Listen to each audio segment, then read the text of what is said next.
ഇന്ത്യക്ക് തൊട്ടടുത്തു കിടക്കുന്ന ശ്രീലങ്ക എന്ന ആഫ്രിക്കൻ ഏഷ്യൻ ട്രോപ്പിക്കൽ ദ്വീപ് രാജ്യത്ത് കുട്ടികൾക്ക് മഞ്ഞുവീഴ്ച കാരണമുള്ള അവധികളൊന്നും കിട്ടാറില്ല. ഭൂകമ്പങ്ങളോ അഗ്നിപർവ്വത സ്ഫോടനങ്ങളോ മണൽക്കാറ്റോ അവിടെ പ്രശ്നങ്ങൾ സൃഷ്ടിക്കാറുമില്ല. എന്നാൽ ഇന്ന് അവിടുത്തെ 30 ലക്ഷത്തോളം വരുന്ന വിദ്യാർത്ഥികൾ വൻ പ്രതിസന്ധിയിലാണ്.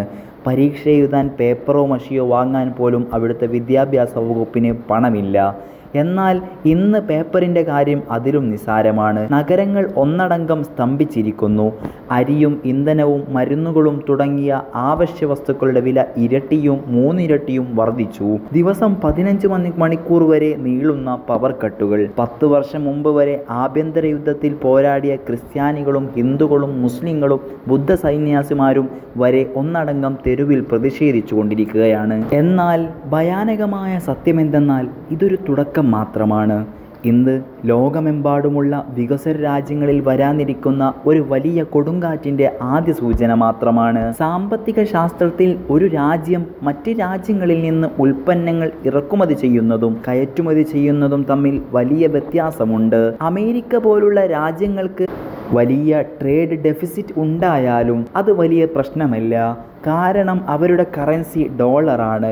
എന്നാൽ ശ്രീലങ്ക പോലെയുള്ള ഒരു രാജ്യത്തിന് സ്ഥിതി വേറെയാണ്. ഇന്ത്യയിൽ നിന്ന് അരി വാങ്ങണമെങ്കിലും UK തേയില വിൽക്കണമെങ്കിലും ഇടപാടുകൾ നടക്കുന്നത് US ഡോളറിലാണ്. ഇവിടെ 2 വലിയ പ്രശ്നങ്ങളാണ് ഉണ്ടാകുന്നത്.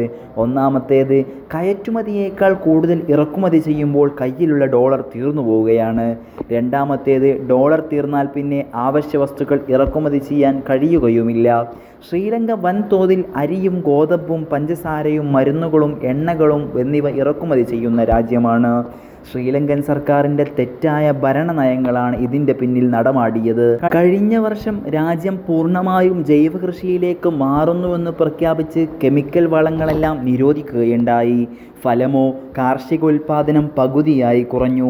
ഇതിനു പുറമെ ശ്രീലങ്കയ്ക്ക് ഡോളർ ലഭിച്ചിരുന്ന പ്രധാന വഴികൾ 2 എണ്ണമായിരുന്നു. ഒന്നാമത്തത് ടൂറിസം.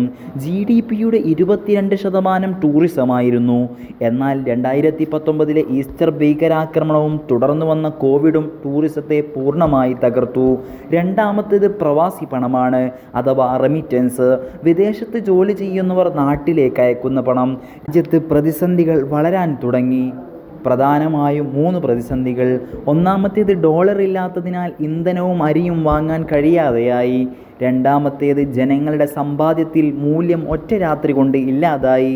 മൂന്നാമത്തേത്, പണപ്പെരുപ്പം കാരണം ആളുകൾ സാധനങ്ങൾ പൂഴ്ത്തിവെക്കാൻ തുടങ്ങുകയുമുണ്ടായി. കോവിഡും മോശം ഭരണവും തളർത്തിയ രാജ്യത്ത് അടുത്ത പ്രഹരമായി റഷ്യൻ-യുക്രൈൻ യുദ്ധം വന്നു. ലോകത്തിലെ ഗോതമ്പ് ഉൽപ്പാദനത്തിൻ്റെ 28% വരുന്നത് റഷ്യയിൽ നിന്നും ഉക്രൈനിൽ നിന്നുമാണ്. യുദ്ധം കാരണം ഗോതമ്പ്, എണ്ണ, വളങ്ങൾ എന്നിവയുടെ വില കുതിച്ചുയർന്നു. സാധാരണഗതിയിൽ IMF രാജ്യങ്ങളെ സഹായിക്കാറുണ്ട്. എന്നാൽ രാഷ്ട്രീയ അസ്ഥിരത കാരണം IMFന് കൃത്യമായ ഉറപ്പുകൾ നൽകാൻ ശ്രീലങ്കയ്ക്ക് സാധിക്കുന്നില്ല. കൂടാതെ ചൈനീസ് കടങ്ങളാണ് ഇതിന് കാരണമെന്ന് ചിലർ പറയുന്നുണ്ടെങ്കിലും ശ്രീലങ്കയുടെ ആകമാന കടത്തിൻ്റെ 10% മാത്രമാണ് ചൈനയുടേത്. ബാക്കി തകർച്ചയ്ക്ക് കാരണം പതിറ്റാണ്ടുകളായുള്ള ഭരണാധികളുടെ തെറ്റായ നയങ്ങളാണ്. ഒരു സാധാരണ മധ്യവർഗ ജീവിതം നയിച്ചിരുന്ന ലക്ഷക്കണക്കിന് ശ്രീലങ്കക്കാർ ഏതാനും ആഴ്ചകൾ കൊണ്ട് ഒരു നേരം ഭക്ഷണം കഴിക്കാൻ വഴിയില്ലാത്ത അവസ്ഥയിലേക്ക് മാറി. ഇത് ശ്രീലങ്കയുടെ മാത്രം കഥയല്ല. അമേരിക്കൻ ഫെഡറൽ റിസർവ് പലിശ നിരക്ക് ഉയർത്തുമ്പോൾ വികസ്വര രാജ്യങ്ങൾക്ക് കടം തിരിച്ചടക്കാൻ ബുദ്ധിമുട്ടാക്കുന്നു. അടുത്തടുത്തായി വീഴാൻ പോകുന്ന ഡോമിനോ പാകിസ്ഥാൻ ആകാമെന്ന് വിദഗ്ധർ ചൂണ്ടിക്കാണിക്കുന്നു. സമ്പന്ന രാജ്യങ്ങൾക്ക് ഇത് വെറുമൊരു പെട്രോൾ വില വർധനവ് മാത്രമായിരിക്കാം. എന്നാൽ വികസ്വര രാജ്യങ്ങൾക്ക് ഇത് ദശാബ്ദങ്ങളുടെ പുരോഗതിയെ തകിടം മറിക്കലാണ്. വീഡിയോ ഇഷ്ടപ്പെട്ടാൽ ലൈക്ക് ചെയ്യുക, ഷെയർ ചെയ്യുക, സബ്സ്ക്രൈബ് ചെയ്യുക.